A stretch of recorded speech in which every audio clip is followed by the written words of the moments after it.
வணக்கம் அனுகிரகம் தமிழ் சேனல் நேர்களே, நான் உங்கள் அன்பான சயின்டிபிக் வேதிக் அஸ்ட்ராலஜர் அஸ்ட்ரோரஞ்சி பேசுகிறேன்.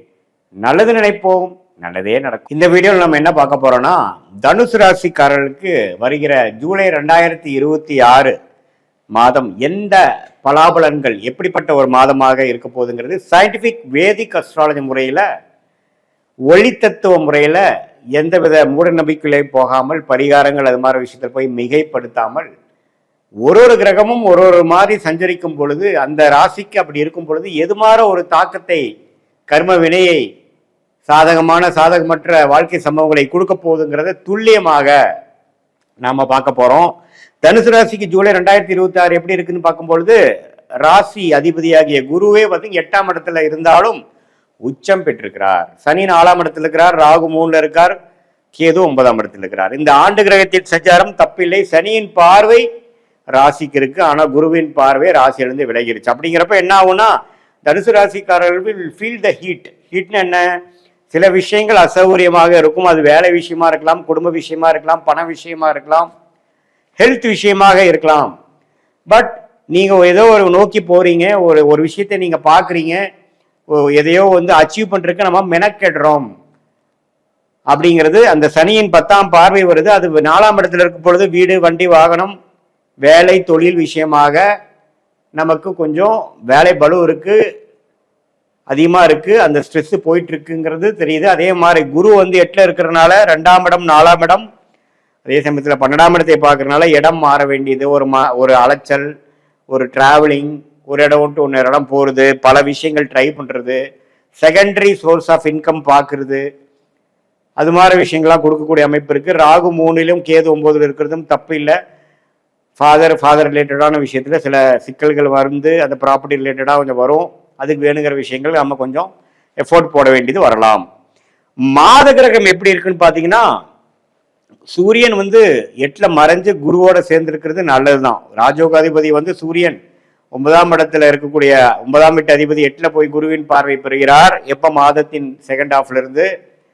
அது வந்து ஓரளவுக்கு மறைமுக இன்கம், திடீர் ஜாக்பாட், அப்பா தாத்தா மூலமா வர வேண்டிய சொத்துல ஒரு ஆதாயம், வரவேண்டிய பணம் வந்து சேர்றது, ஷேர் மார்க்கெட்ல ப்ராஃபிட் வர்றது, சுபவிரயம் செய்து ஒரு லம்பா ஒரு ப்ராஃபிட் அடிக்கிறது, அது மாதிரி விஷயங்கள்லாம் வந்து வாய்ப்புகள் அதிகமாக இருக்கிறது உங்களுடைய தசாபுக்திகள் சப்போர்ட் பண்ணும் பொழுது. அதே மாதிரி செவ்வாய், ராஜோகாதிபதி செவ்வாய் 6ஆம் இடத்துல இருந்து 12ஆம் வீட்டு தன் வீட்டை பார்க்குது. வந்தீங்கன்னா கடன் நோய், வம்பு வழக்குகளை கொடுக்கக்கூடிய அமைப்பு. டிராவலிங் அப்போ கொஞ்சம் கேர்ஃபுல்லாக இருக்கணும். அஜீரண கோளாறு, சூடுனால, ஹீட்னால வரக்கூடிய தொந்தரவுகள், டைஜஸ்டிவ் இஷ்யூஸ்லாம் வர வாய்ப்புகள் உண்டு. பகைவரின் நடமாட்டங்கள் உண்டு. இந்த டைம்ல நீங்க வந்து வம்பு வழக்குகள் எல்லாம் வந்து கேர்ஃபுல்லாக டீல் பண்ணணும்.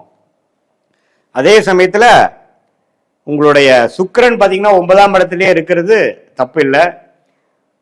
அது வந்து ஓரளவுக்கு தந்தை வழி விஷயத்துக்கெல்லாம் ஒரு பாசிட்டிவான அமைப்பு தான். ஸோ எப்படி பார்த்தாலும் ஒரு மாற்றத்தை கொடுக்கக்கூடிய ஒரு மாதம் இந்த ஆண்டே பார்த்தீங்கன்னா தனுசு ராசிக்கு ஒரு மாற்றத்தை கொடுக்கும், இடமாற்றத்தை கொடுக்கும், வேலை மாற்றத்தை கொடுக்கும், தொழில் மாற்றத்தை கொடுக்கக்கூடிய அமைப்பு இருக்கிறதுனால இந்த ஜூலை மாதம் வந்து அதுக்கு வேணுங்கிற ஒரு ஃபவுண்டேஷனான ஒரு அடித்தளத்தை கொடுக்கக்கூடிய ஒரு மாதமாக, இந்த மாற்றத்துக்கு வேணுங்கிற ட்ரிகர் பாயிண்டாக இருக்கக்கூடிய அமைப்பாக ஜூலை 2026 செயல்படக்கூடிய அமைப்பு இருக்கு. அதனால பார்த்தீங்கன்னா மாற்றம் ஒன்றே மாறாததுங்கிறத நீங்க மறந்துடக்கூடாது. மாறும், வேலை மாறும், தொழில் மாறும், இடம் மாறும். அது வந்து நல்ல ஒரு மாற்றமாக இருக்குங்கிறது நம்ம நினைச்சுக்கணும். நம்ம வந்து இருக்கிற அமைப்புகள்லாம் ஓரளவுக்கு பரவாயில்ல. 4ஆம் இடத்துல வந்து அந்த குருவின் பார்வை சனி மேல விழுகிறதுனால இதுவரை கொஞ்சம் மன உளைச்சலை கொடுத்துட்டு இருந்தது. இப்போ கொஞ்சம் பாசிட்டிவா சில வேலைகள் செய்வீங்க. அக்ரிகல்ச்சர் ரிலேட்டடு, மெட்டல் ரிலேட்டடுங்களுக்கெல்லாம் நல்ல ஒரு முன்னேற்றம் வரும், ப்ராஃபிட்ஸ் கிடைக்கும், தொழிலதிபர்களுக்கு நல்ல முன்னேற்றம் வரும், ஃபண்டிங் கிடைக்கும், ஒரு புது பங்குதாரர் மூலமாக ஒரு ஃபண்ட்ஸ் கிடைக்கும், ஒரு கூட்டு தொழிலில் போய் ஜெயிக்கக்கூடிய அமைப்பு வரும், லோன் கிடைக்கக்கூடிய அமைப்பு, பல வழியில வந்து பணம் கிடைக்கக்கூடிய அமைப்புலாம் வரும். இது எல்லாத்தையும் ஓரளவுக்கு யூஸ் பண்ணிட்டு வேலையில நல்லா ஜெயிக்கக்கூடிய அமைப்பு, தொழிலில் நல்லா ஜெயிக்கக்கூடிய அமைப்பை நீங்கள் உறுதி செய்து கொள்ள வேண்டும். இந்த மாதத்தின் ஃபவுண்டேஷன் கொடுக்கக்கூடிய அமைப்பு இருக்கிறதுனால இந்த மாதத்தோட பெனிஃபிட்ஸை நீங்கள் அறுவடை செஞ்சு கொள்ள வேண்டும், நல்லா உபயோகப்படுத்தி கொள்ள வேண்டும். இது ஒரு பொதுவான பலன்தான். இந்த தனுசு ராசிக்கு இந்த ஆண்டு கிரகத்தை வைத்து மாத கிரகத்தை வைத்து ஒரு அற்புதமான ஒரு மாற்றங்கள் நிறைந்த ஒரு மாதமாக இருக்குன்னு சொல்றமே ஒழிய, உங்களுடைய பிறந்த தேதி, பிறந்த நேரம், பிறந்த ஊரை வைத்து வரக்கூடிய திருக்கணித பஞ்சாங்கத்துல ஜாதகத்தை போட்டு அடுத்த வரக்கூடிய தசா புக்திகள் எப்படி இருக்குன்னு பார்க்கும் பொழுது சயின்டிபிக் வேதிக் அஸ்ட்ராலஜி முறையில துல்லியமான முறையில நம்ம அதை பார்த்து வரக்கூடிய எதிர்காலம் எப்படி இருக்கு, ஷார்ட் டேர்ம் எப்படி இருக்கு, லாங் டேர்ம் எப்படி இருக்குதுங்கிறதை துல்லியமாக கணித்து எந்த விதத்தையும் மிகைப்படுத்தாமல் எது மாதிரி சாய்ஸஸ் நமக்கு கண்ணுக்கு முன்னாடி தெரியுது, எதை நம்ம எடுக்கலாம், எது நமக்கு பிராப்தமாக இல்லை.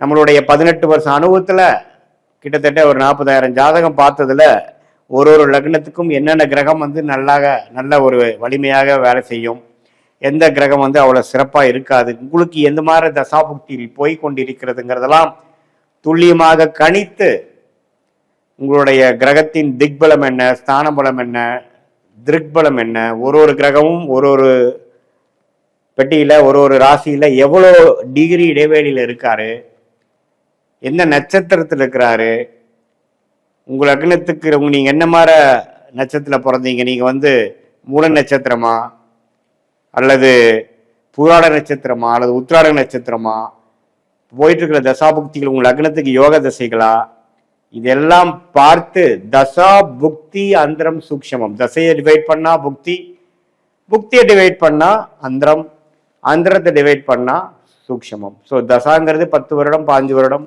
புக்திங்கிறது 2 வருடம் 3 வருடம், அந்தரங்கிறது 4 மாதம் 5 மாதம் 6 மாதம், சூக்ஷம்ங்கிறது வாரக்கணக்கில் அடுத்து வரக்கூடிய விஷயங்கள் என்னங்கிறது நம்ம தெரிந்து கொண்டு அதுக்கு தகுந்த மாதிரி நம்ம வாழ்க்கை முடிவுகளை எடுப்பேயானால், நம்ம எடுத்து அதுக்கு தகுந்த மாதிரி நம்ம திட்டமிட்டோம் என்றால் தேவையற்ற பண விரயங்கள், தேவையற்ற சமய விரயங்களை தவிர்த்து வாழ்க்கையில் எளிதில் எதிர்நீச்சல் போடாமல் நம்மளுடைய பிராப்தம் என்னவோ அதுக்கு தகுந்த மாதிரி வாழ்க்கையில் வேணுங்கிற வேலைகளை செய்து, முயற்சிகளை செய்து, திட்டமிட்டு வாழ்க்கையில் நம்மளுடைய சயின்டிபிக் வேதிக் அஸ்ட்ராலஜி முறையில் என்ன மாதிரி ஒரு விஷயத்தை நம்ம சொல்கிறோமோ அதுதான் பாஸ்ட்லையும் சிங்க் ஆகும். ஃபார் எக்ஸாம்பிள், நம்ம அஸ்ட்ராலஜி அப்பாயின்மெண்ட்டில் பார்த்தீங்கன்னா பாஸ்ட் நம்ம பேசிட்டு ப்ரெசென்ட் வரும்போது அந்தந்த பாஸ்டில் எந்தெந்த பிரச்சனைகள் வந்தது, எதனால் அந்த டைமில் அஃபெக்ட் ஆச்சு அப்படிங்கிறதெல்லாம் பார்த்து ப்ரெசண்ட்டுக்கு வரும்பொழுது நம்ம சிங்க் ஆகிடுவோம்.